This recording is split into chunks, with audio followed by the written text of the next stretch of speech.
thank you so much, Republica, for the opportunity to be here today, and everyone that is here, and also to my fellow friends and colleagues that are here to discuss this interesting topic. We're going to start with a quick introduction on each other's work streams, and then dive into more specific issues. I work for Client Earth, which is a global charity that since 2007 has used the law in strategic ways to protect the environment and the people that depend on it. And basically what we do is we try to influence every stage of the law, from advocating for new and ambitious laws to supporting the implementations of laws, and then also making sure that, or at least checking whether governments are enforcing them and businesses are complying with them. And we're probably most famous for this last part, which is bringing legal challenges, meaning suing big polluters and also, holding, for example, governments, and making sure that governments are enforcing the law, basically. In the past 15 years, we have had some successes. We've managed to stop the construction of coal power plants. We've made sure that the UK and the German government take action against air pollution, and we've also stopped the logging of important forests. And personally, I work at Client Earth because I believe that the law should be working for the people and the environment and not against them. The law, it can be an instrument it can be applied selectively to interests that we have. It can enable unethical practices. It can exacerbate inequality. So we have to make sure that it's used as a powerful tool for positive change. And personally, I'm working on the transformation of food systems. So trying to make sure that food systems align with planetary boundaries, that they ensure social equity, and just overall serve the well-being and the health of people. We'll get into that in a bit, but maybe first, Laura, do you also want to share what you're doing? Sure. Can you hear me well? Yes. Well, good afternoon, everyone. It's also a pleasure for me to be here today with Parid and Barbara. And I'm Laura Duarte. I work as a legal advisor at the European Center for Constitutional and Human Rights. And for those of you who don't know our organization, we are a human rights and educational Berlin-based organization. We were founded in 2007, and since then we have been using the law as a tool to counter injustice around the world. And we have been doing this together with our partners and affected communities around the world. And we work in 4 different programs. We have a program that focuses on border justice, so illegal expulsions and pushbacks at the European borders. We also have a program working on international criminal accountability, and an Institute for Legal Intervention, which is the place in which we link our casework with broader discussions about legal perspectives of the law. And finally, we have a program on business and human rights, which is where I work. And this program serves also as an umbrella program for our climate justice cases. So what we do in relation to business and human rights is that we mainly have transnational litigation. And this means that we try to hold European corporations accountable for the human rights violations and the environmental degradation they contribute to through their value chains, mainly in the global south. And this is what I will be talking about today and what we will be discussing. So I'm very much looking forward to our talk. Okay. So can you hear me? So my name is Parid Ridwanuddin. You can call me Parid. I work for WALHI, or Friend of the Earth Indonesia. So I am a campaign manager for coastal, marine, and small islands. So we in WALHI, we are conducting like big campaign about climate justice. And of course now, I personally and with 2 of Climate, came to Europe, to Germany, and later to Switzerland to enlarge our campaign about climate justice. We against a big company, Holcim in Switzerland. So we in Indonesia, we have more than 17,000 islands, and mostly small islands. So yeah, climate change is very big problem for us who live in the archipelagic state like Indonesia. So thank you. Great. Maybe we can start with actually what are the impacts of transnational corporations on climate change, environment, and human rights through their value chains. And Laura, do you want to start maybe just giving some insights onto climate change impacts? Sure. So I will start maybe from a more broader perspective. And a first fact that we all have to acknowledge is that transnational corporations have contributed greatly to climate change and therefore bear responsibility for its impacts. And we have seen this, for instance, in 2007, the Carbon Majors report was published, and it found that just 100 corporations have contributed to more than 70% of the world's greenhouse gas emissions since 1988. So they do bear substantial responsibility for climate change. And what is even more striking is that corporations have not only contributed to climate change historically, but they have done so while knowing the impacts of their businesses' operations in relation to climate. So we have seen, probably you saw this year in January, there was an article published in The Guardian where the journalists found that Shell knew as early as 1950s about the impacts of climate change. And nevertheless, these corporations have actually decided to ignore this information and not only do that, but they have also lobbied against climate policies internationally. So we have seen that their role has been detrimental for climate. And in terms of value chains, I would say that the impacts depend on the sector or industry in which corporations operate. But we have industries like, for instance, the cement industry, where Parit and I were together on a case, the case he was mentioning before, but also agribusiness industry and mining industry, where corporations have huge impacts on biodiversity loss and also on environmental degradation in general. And we tend to forget that this is interlinked. So climate change, biodiversity, they go together, and we should look at them holistically. So these are also impacts that are related to climate and that corporations should be responsible for as well. Maybe if I can add to that, so of course these impacts on climate change are quite clear now, but also you've all probably also read headlines on the impacts of transnational corporations on human rights and on environmental degradation and deforestation, especially in the Global South. And I think Parit will talk a bit more in detail about that with a focus on Indonesia, but just generally, when we talk about human rights violations or human rights impacts of transnational corporations, we're talking about impacts on farmers that are on the ground dealing with horrible conditions of work, for example, that are exposed to hazardous pesticides that are no longer allowed in Europe but are still being exported to the Global South.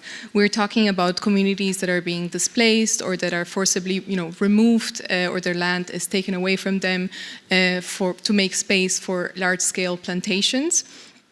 And we can also never forget that by deforestation, the immediate the result when it comes to biodiversity is the loss of habitat, and so also the impact on animal populations and different species.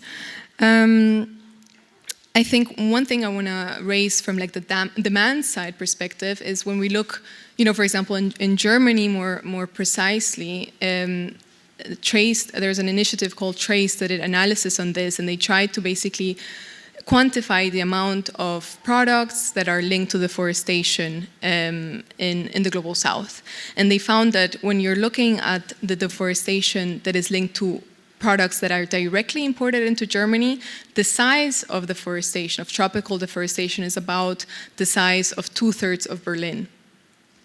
But when you account for other types of imports, so when you account for imports that go through trading hubs like the Netherlands and then come into the Germany, or when you account for embedded deforestation in processed products, then the amount or the risk of deforestation more than doubles and actually represents the size of something like between Los Angeles and São Paulo, Brazil.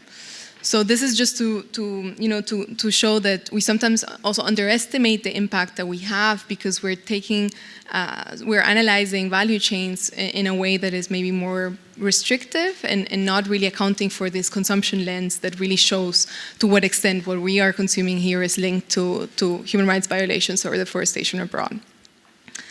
So much to that. Maybe, Parit, do you want to talk a little bit about the case in Indonesia? Yeah, maybe I would like to share the impact of climate crisis in global north, especially in Indonesia. So, as I mentioned before, yeah, Indonesia is the biggest archipelagic state. So we have more than 17,000 islands.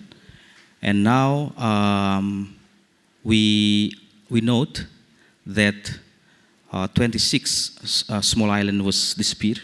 Yeah, and then in the future we will lose 115 small islands in 2030, according to scientists in Indonesia, of course. And then we have like small island in the border between Indonesia and Indian Ocean, between Indonesia and Pacific Ocean, between Indonesia and Australia. We have small island in the border, so we will lose 83 small islands. So yeah, this is a very big danger for us and many people who live in the small island. So I think it's very crucial for us in Walhi to campaign, to invite people to engage, to support our campaign to demand climate justice. And also since 2017 until 2020, so we take note that more than 5,400 coastal village was hit by tidal flood. So every year, yeah. And many people who live in the coastal area, they have to move. So we predict in the future, we will face a climate refugee in the future. They have to looking for to search new area for their life. So I think this is the real situation in the Indonesia, and also if we compare with other countries, yeah, like Pakistan, Philippines, and small island developing countries in Pacific area, so they face same situation, or even worse, I think. Yeah. Yes, thank you, Parit, because I think that is very much related to the structural causes of the crisis and why we found ourselves here in the first place. And as I say it's also the consequences of an economic model that has been based on exploitation and the colonial legacies of decisions that had led to exploit developing countries or the global south in order to favor the development of the global north or industrialized states. And what this has meant is that actually those practices have worsened the condition of vulnerability of communities that are facing, in this precise moment, the impacts of climate change. So here we see, as Parit was saying, small developing states and islands have contributed the least to climate change, but at the moment they are the ones who are facing the worst consequences, and at the same time they are the less resourced to actually adapt to climate change. And this has a lot to do with the way in which our economic model has developed and how the lifestyle of industrialized states, but also the corporation logic behind it, has actually led to these vulnerabilities to be worse. And I think what you shared with us, Parit, is a reminder that the climate crisis is not an issue, not only an issue for the future, but that we are actually having impacts at this very moment. And I think as corporations have contributed to this, they also have a responsibility to react to these past damages and this historical responsibility they have. Definitely, and if I can maybe just add to that, I mean, you're talking a bit about like the root causes. Why are we here? Why do we have the problems that we have? And I think one thing that is undeniable is sort of this power asymmetry that we have between the global north elites as well as the global south elites in terms of, you know, political and economic power, and basically everybody else that should be part of this conversation and should be making these kinds of decisions. And I'm including here everything from small-scale farmers to environmental defenders, indigenous peoples and other local communities, as well as of course, civil society. And this power asymmetry is partially perpetuated by the historical legacy of colonialism, of course, that sort of establishes these systems of control that allow for the power in terms of economic and political power to be concentrated in the hands of a privileged few, who then also can influence things like trade policies or even the price that suppliers can set for their products when we're talking about food systems specifically. Yeah, Parit, maybe you want to elaborate a bit on that as well. Yes, what Laura and Barbara said is very interesting. I could give one good example about the economic model today. So now in Indonesia, our government, they are developing nickel mining for electric vehicle. Yeah, as you know, like European government or United States government, they need our nickel material for their electric vehicle industry. So our government, they like develop new policies, develop new factory, develop new smelter in small islands. So there are many local people affected by nickel mining. And then in our north, we have lost 15,000 hectares, yeah, in last decade because expansion of nickel mining. And then there are many marine pollution. And the number of fisher folk decreased because they lost fishing ground for their life. So this is the impact of ambition, yeah, of economic model to fulfill demand from global north for electric vehicle industry. So in the future, I think we will lose like natural forest in small island, yeah, and then we will lose the number of fisher folk.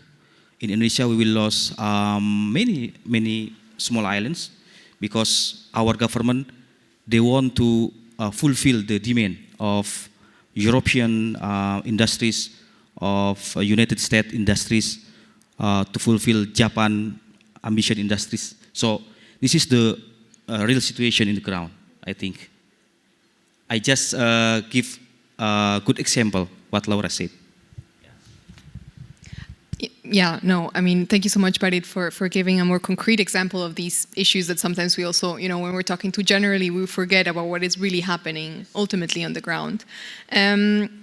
So we've talked a lot about what's going wrong.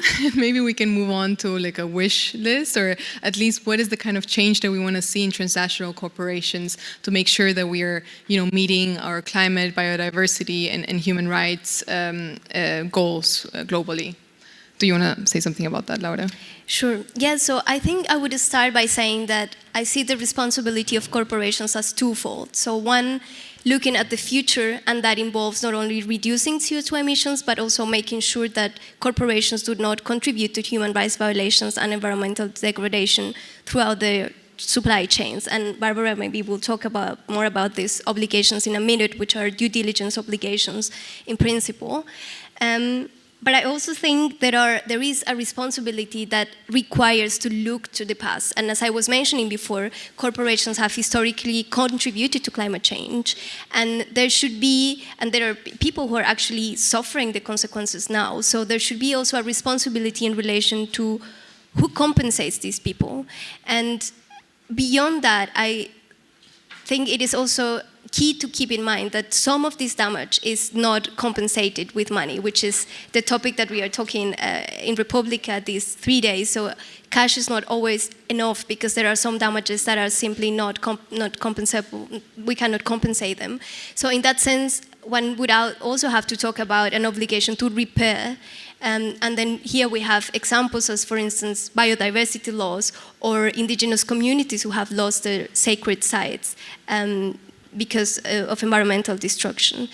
And I think also an important part of the role that corporations should play, or must play, is their contribution to transitioning to a fossil fuel free future. And this relates very much to what Parit was saying before. And we need urgent action to actually transition, but we cannot repeat the structural problems that brought us in the same place. So in that sense, a just transition should be done in respect of human rights and also inclusive. And for instance, at ECCHR, we have a case against a French company, EDF, an electricity company, which started a wind park project in Mexico, in Oaxaca, in the territory of indigenous peoples. And this project was conducted in violation of the right to prior consultation. And this case has been brought in France using the duty of vigilance law. Barbara will refer to this in a minute. And here, what we are asking is the corporation to respect the human rights of the community, even if they are doing a project that is beneficial to the climate. So this is to remind us also that this just transition is a topic we should watch with critical eyes in order not to reproduce, as I was saying, the structural problems that actually created the crisis in the first place. Parit, maybe do you also want to add a bit to that? You're also working on energy transition projects, right? Yeah, so we want to say several points. So the first, we demand to all countries, all leaders in the world, so we have to reconsider the limit of 1.5 degree as a global agreement.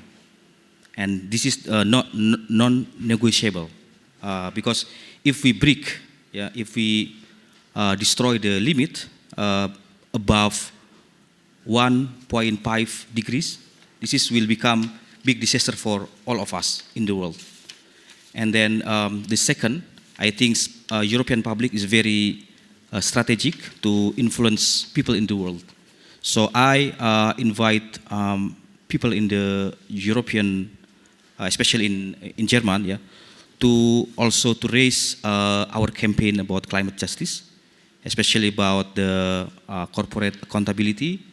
So you can raise about the law supremacy for corporations who conduct human rights violation or who produce big emission in the world. And then I think while he invite all of you to demand to all companies, especially who has a headquarters in Europe, to consider the intergenerational justice, and of course the public here in Europe, they have to demand to European government to change the policy, regarding or follow the climate justice. So I think it's our invitation.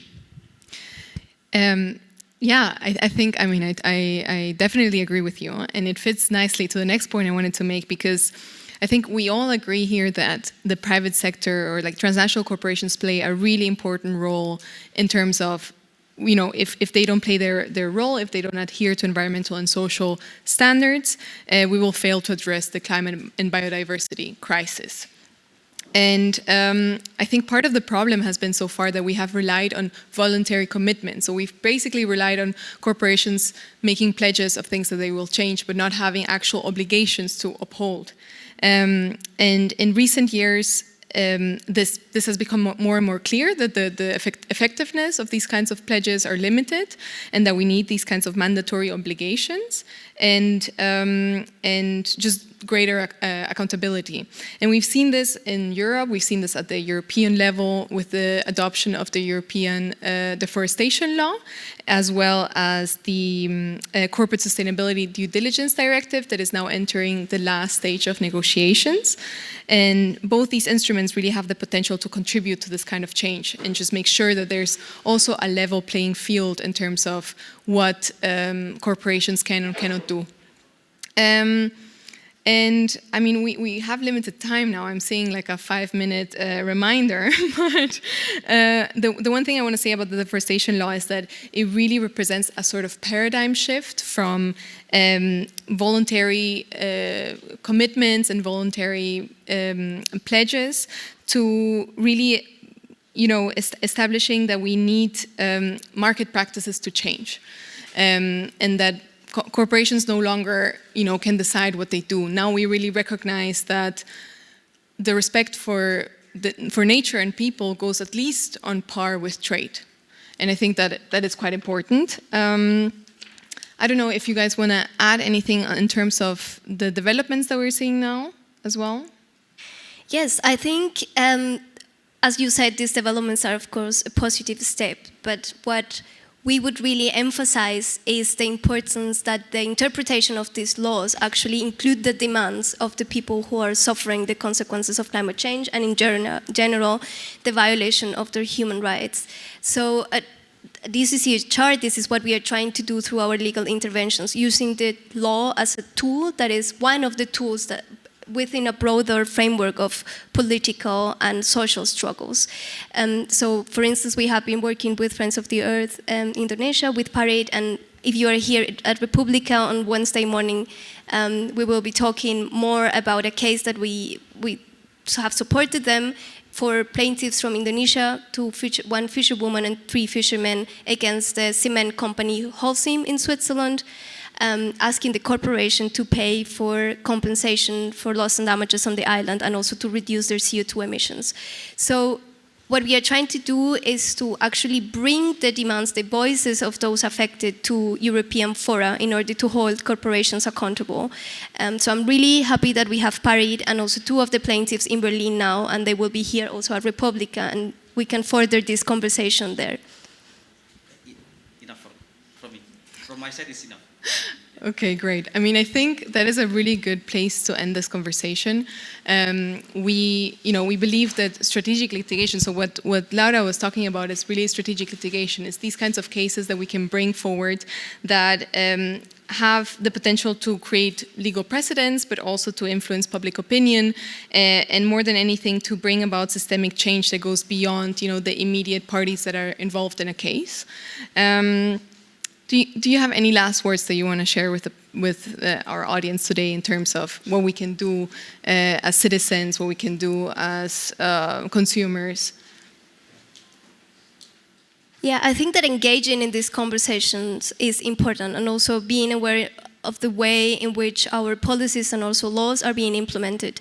Bearing in mind, listening to those who are being affected is really crucial to achieve change. As I was saying, and as the topic of Republica is cash money, this all has to do with the economic system that we have, and it's something that needs structural change, I think, in order to be able to live within planetary boundaries and at the same time respect human rights, especially in a globalized world where we have transnational corporations and transnational value chains. So I think this discussion is very important in that regard to have with you and also with my colleagues here. From my side, also I would like to thanks for friends who organizing this conversation. It's very important to deliver what we are conducting now in Indonesia to demand climate justice. So I think your presence, your attention is very important for us. Thank you. Thank you so much, everyone, for being here, and we'll be around here. So in case that you want to approach us and continue the conversation, please feel free to approach us. Thank you so much.